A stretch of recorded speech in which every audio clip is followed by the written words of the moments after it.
காட்டில் குளிர்காலம்.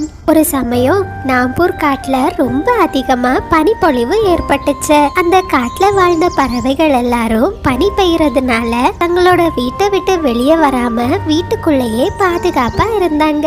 அந்த காட்டுல காலு ராணிங்கிற 2 காகங்கள் வாழ்ந்து வந்தாங்க.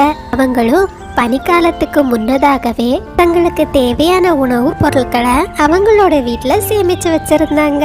காலுக்காகத்தோட பக்கத்து வீட்டுல மீனுங்கிற ஒரு குருவி வாழ்ந்து வந்துச்சு. மீனு குருவியும் பனிக்காலத்துக்கு தேவையான எல்லா உணவு பொருட்களையும் தன்னோட வீட்டுல சேமிச்சு வச்சிருந்துச்சு. தன்னோட குழந்தை சின்னதா இருக்கிறதுனால பனிக்காலத்துல தான் குழந்தைய வெது வெதுப்பா வச்சுக்கிறதுக்காக மீனு குருவி தான் வீட்டுல நிறைய மரக்கட்டைகளை அடுக்கி வச்சிருந்துச்சு.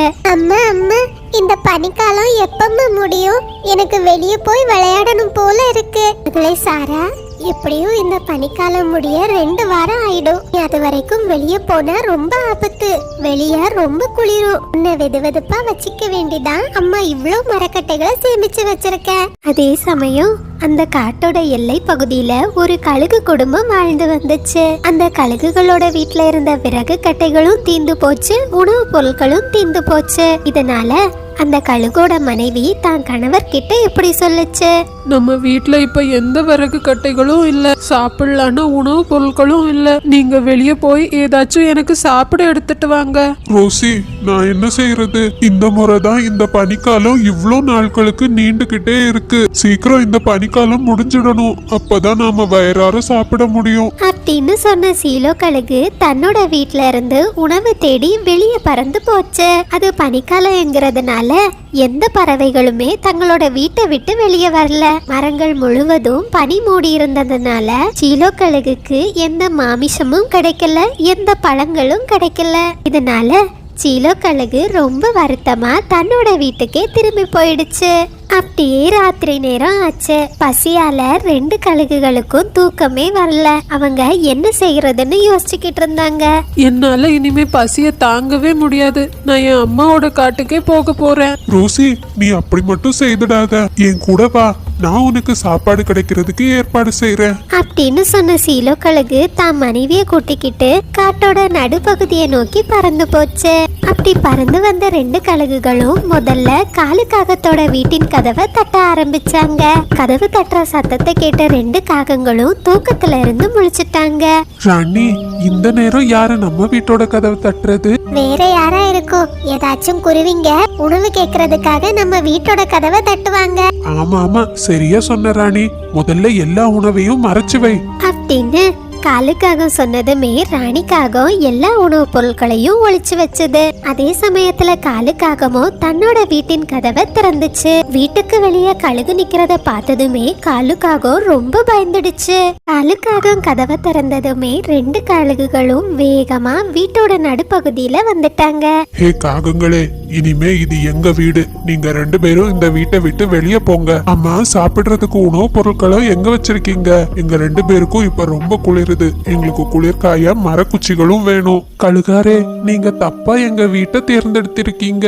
நாங்களே இந்த குளிர்காலத்துல உணவு கிடைக்காம ரொம்ப கஷ்டப்படுறோம். எங்க வீட்டை பாருங்க. நீங்க எங்க தேடினாலும் குளிர்காயறதுக்கு எந்த மரக்குச்சிகளும் கிடைக்காது. கழுகாரே, எங்க வீட்டோட எதிர் வீட்டுல மீனுங்கிற ஒரு குருவி இருக்கு. அது ரொம்ப சுறுசுறுப்பானது. அதனோட வீட்டுல கூடை நிறைய பழங்களும் நிறைய மரக்குச்சிகளையும் நான் பார்த்தேன். நீங்க அந்த குருவியோட வீட்டுக்கு போனா உங்களுக்கு தேவையானது எல்லாம் கிடைக்கும். ஏ காகங்களே, நீங்க உண்மையதான் சொல்றீங்களா? நீங்க சொல்றது மட்டும் பொய்ன்னு தெரிஞ்சிச்சு, உங்க 2 பேரையும் நான் சாகடிச்சிடுவேன் அப்படின்னு சொன்ன சீலோ கழுகு மீனுக்குருவியோட வீட்டின் கதவை தட்ட ஆரம்பிச்சது. கதவு தட்டுற சத்தத்தை கேட்டதுமே தூக்கத்துல இருந்து மீனுக்குருவி முழிச்சுது. மீனுக்குருவியும் வெளியே நிக்கிறது கழுகுன்னு தெரியாம தன்னோட வீட்டின் கதவை திறந்துச்சு.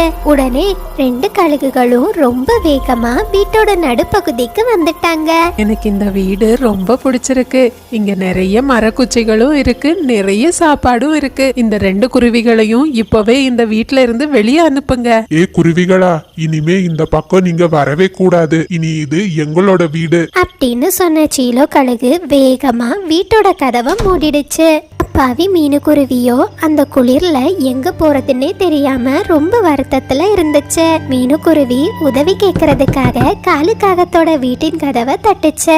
ராணி, அநேகமா அந்த 2 கழுகுகளும் மீனுக்குருவிய வீட்ல இருந்து வெளியே துரத்திட்டாங்கன்னு நினைக்கிறேன். ஆமா ஆமா காலு, நாம தூங்குற மாதிரி நடிச்சிடுவோம். நம்ம வீட்ல அந்த குருவிகளுக்கு இடம் கொடுக்க வேண்டாம் அப்படின்னு சொன்ன 2 காகங்களும் தங்களோட வீட்டுல படுத்து தூங்கிட்டாங்க.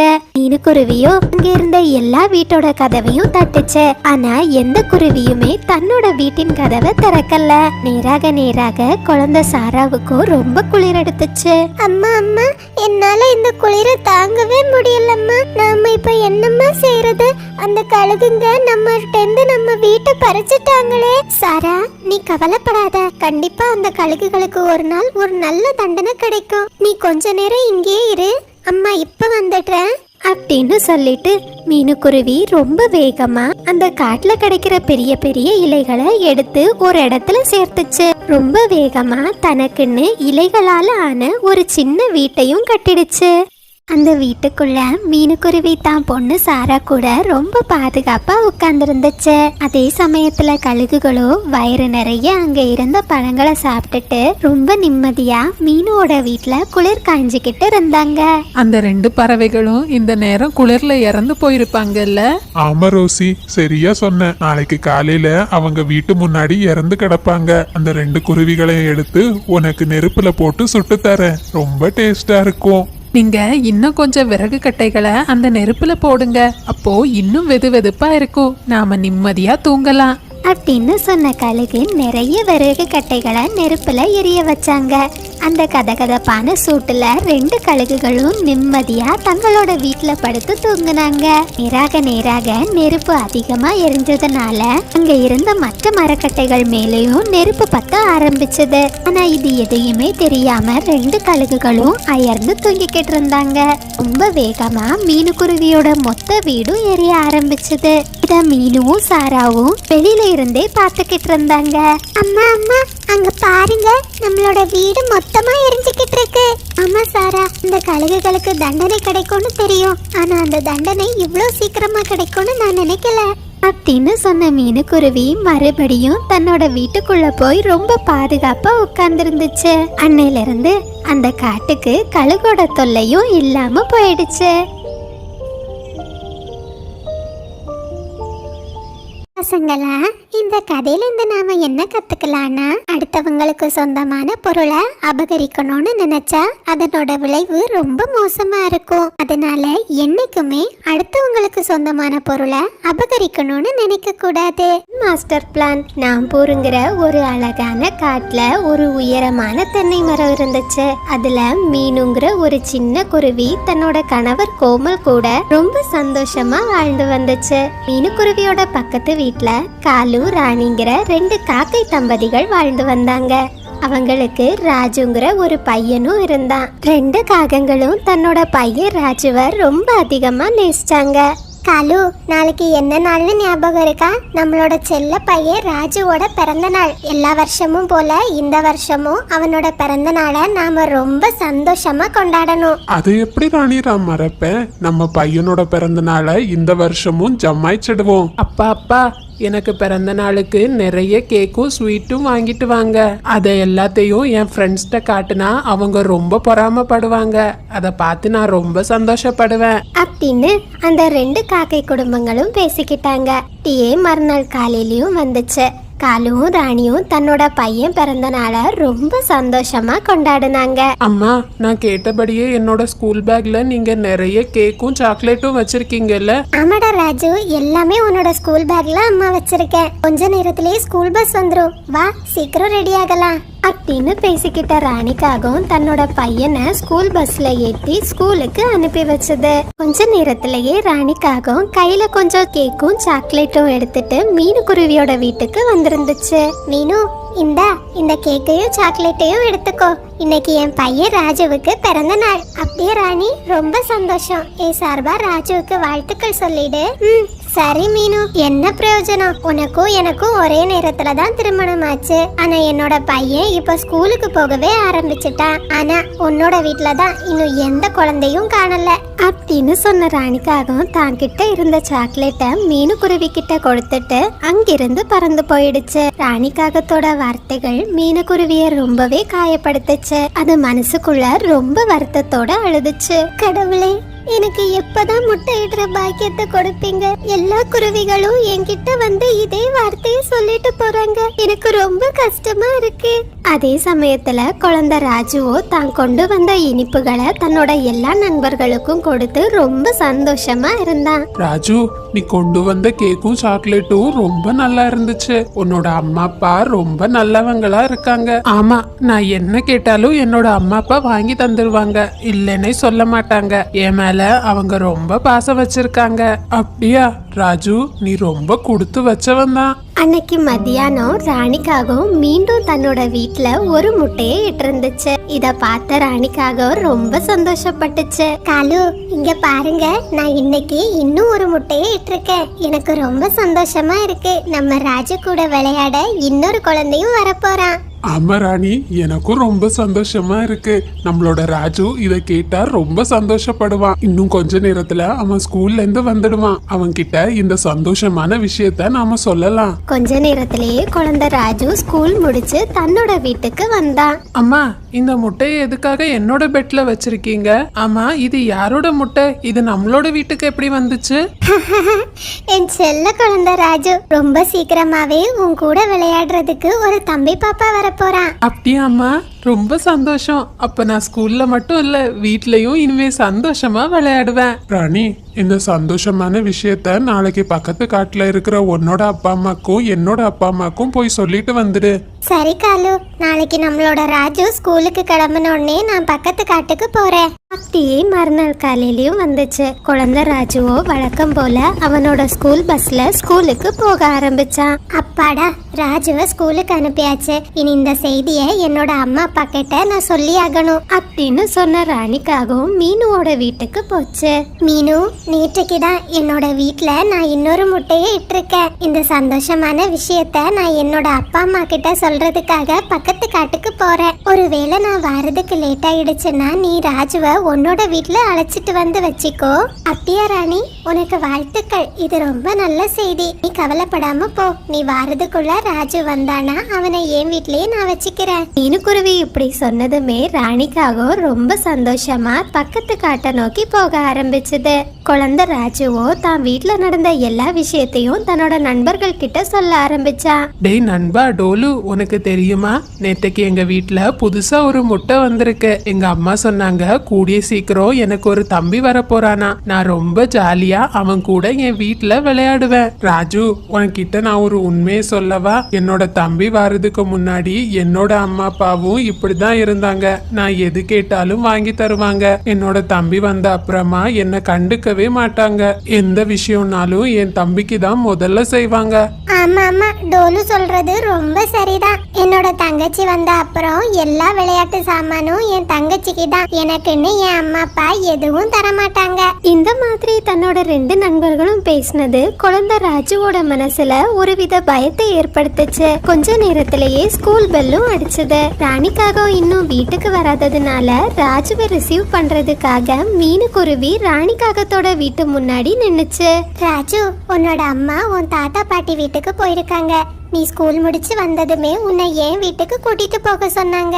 மீனுக்குருவி இப்படி சொன்னதுமே ராஜுவோட மனசுல ஒரு ஐடியா வந்துச்சு. மீனு ஆண்டி, நான் ஸ்கூல் பஸ்ல வரும்போது பார்த்தேன். என்னோட அம்மா பக்கத்துல வந்துட்டாங்க. இப்போ வீட்டுக்கு வந்துருவாங்க. நான் வீட்டுக்குள்ள போய் என்னோட பேகையும் வச்சுட்டு கொஞ்சம் ரிஃப்ரெஷ் ஆகுறேன். நீங்க உங்க வீட்டுக்கு போங்க. அப்படின்னா சரி ராஜு, உன்னோட அம்மா வந்ததுமே சொல்லிடு அவங்க கிட்ட. சரி ஆண்டி, நான் கண்டிப்பா சொல்றேன் அப்படின்னு மீனுக்குருவி கிட்ட போய் சொல்லிட்டு வீட்டுக்குள்ள வந்த ராஜு அந்த முட்டையையே பார்த்துக்கிட்டு இருந்தான். தன்னோட நண்பர்கள் சொன்னதையே ஞாபகப்படுத்திக்கிட்டு இருந்தான். ஒருவேளை என்னோட நண்பர்கள் சொன்ன மாதிரி இந்த முட்டையில இருந்து தம்பி பாப்பா வந்தா என்னோட அம்மா அப்பா என் மேல பாசம் காட்ட மாட்டாங்க.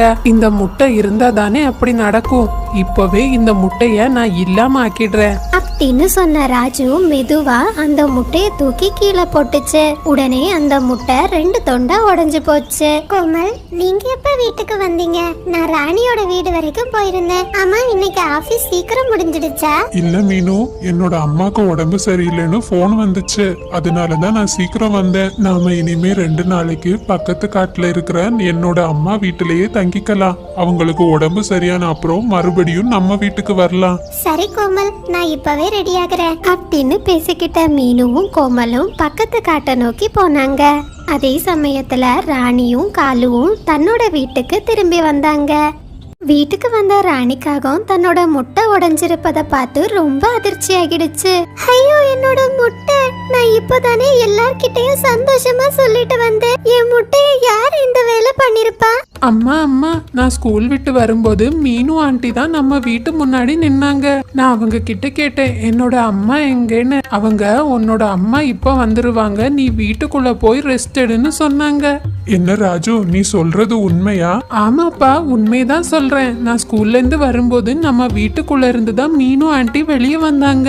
காலு, நம்ம பையன் பொய் சொல்ல மாட்டான். கண்டிப்பா மீனு குருவி தான் இந்த வேலையை பண்ணிருக்கும். அந்த குருவிக்கு ரொம்ப நாளா குழந்தை இல்ல. அதனாலதான் நான் 2வதா முட்டை இட்டது பிடிக்காம மீனு குருவி இந்த வேலையை செய்திருக்கணும்.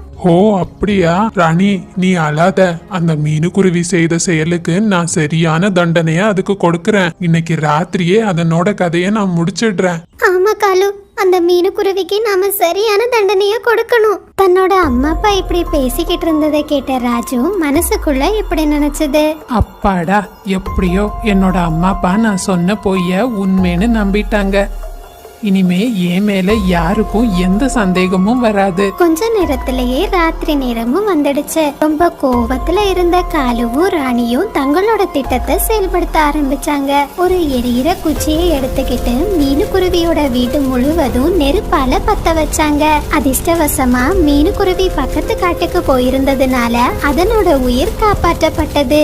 இது தெரியாத காலுவும் ராணியும் தன்னோட வீட்டுக்குள்ள வந்து ரொம்ப சந்தோஷப்பட்டாங்க. ராணி, பாத்தியா? அந்த குருவி நம்மளோட முட்டையா உடைக்குது. இப்ப அதனோட உயிரே இன்னைக்கு முடிஞ்சு போச்சு. ஆமா காலு, நீங்க சொல்றது ரொம்ப சரி. இனிமே நாம நிம்மதியா இருக்கலாம். அந்த குருவிக்கு எவ்வளவு பொறாம பாத்தீங்களா? என்னோட முட்டையே உடைக்குது. இதுக்கு சரியான தண்டனை தான். ராணி, அப்புறம் ஒரு முக்கியமான விஷயம். நாளைக்கு யாராவது இந்த நெருப்பை பத்தி உன்கிட்ட கேட்டா காட்டுல திடீர்னு காட்டு தீ வந்துட்டதா சொல்லு. அப்படின்னு பேசிக்கிட்டே காக்கை குடும்பங்கள் தங்களோட வீட்டுல ரொம்ப சந்தோஷமா தூங்குனாங்க. ராஜுவோ தான் செய்த தப்பு இனிமே என்னைக்குமே வெளியே வராதுன்னு நினைச்சு நிம்மதியா தூங்குனா. மீனுக்குருவியோட வீட்டுல எரிஞ்சுக்கிட்டு இருந்த நெருப்பு மெதுவா ராணி காகத்தோட வீட்டுக்கும் பரவ ஆரம்பிச்சது. தூக்கத்திலேயே அந்த 3 காகங்களின் உயிர்களும் நெருப்புக்கு இரையானது.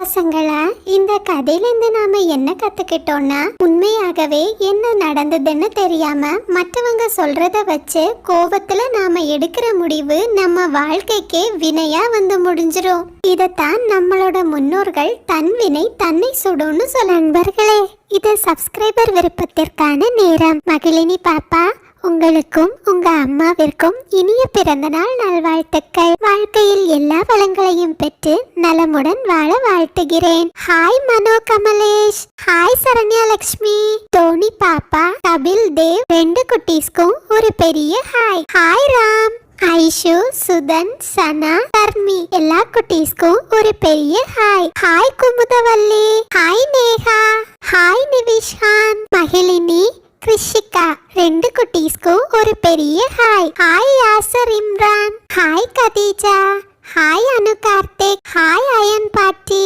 மொலினா, கிளி அரசன், சாண்ட்ரா, வலன், எல்லா குட்டீஸ்க்கும் ஒரு பெரிய ஹாய். ரோஷன், உங்களுக்கு இனிய பிறந்த நாள் நல்வாழ்த்துக்கள். வாழ்க்கையில் எல்லா வளங்களையும் பெற்று நலமுடன் வாழ வாழ்த்துகிறேன். தாரு பாப்பா, உங்களுக்கு இனிய பிறந்த நாள் நல்வாழ்த்துக்கள். வாழ்க்கையில் எல்லா வளங்களையும் பெற்று நலமுடன் வாழ வாழ்த்துகிறேன். இஷிகா பாப்பா, உங்களுக்கு இனிய பிறந்த நாள் நல்வாழ்த்துக்கள். வாழ்க்கையில் எல்லா வளங்களையும் பெற்று நலமுடன் வாழ வாழ்த்துகிறேன். நிலா, ஜீவா, ரக்ஷித், எல்லா குட்டீஸ்க்கும் ஒரு பெரிய ஹாய். ஹாய் ரிஷ்வந்த், எண்ணிமலை, உங்களுக்கு இனிய பிறந்த நாள் நல்வாழ்த்துக்கள். வாழ்க்கையில் எல்லா வளங்களையும் பெற்று நலமுடன் வாழ வாழ்த்துகிறேன். ஹலோ ஆதிரா, விமலா, அசோக், 2 குட்டீஸ்க்கும் ஒரு பெரிய ஹாய். நீங்கள் அனைவரும் அளித்து வரும் அன்புக்கும் ஆதரவுக்கும் மிக்க நன்றி.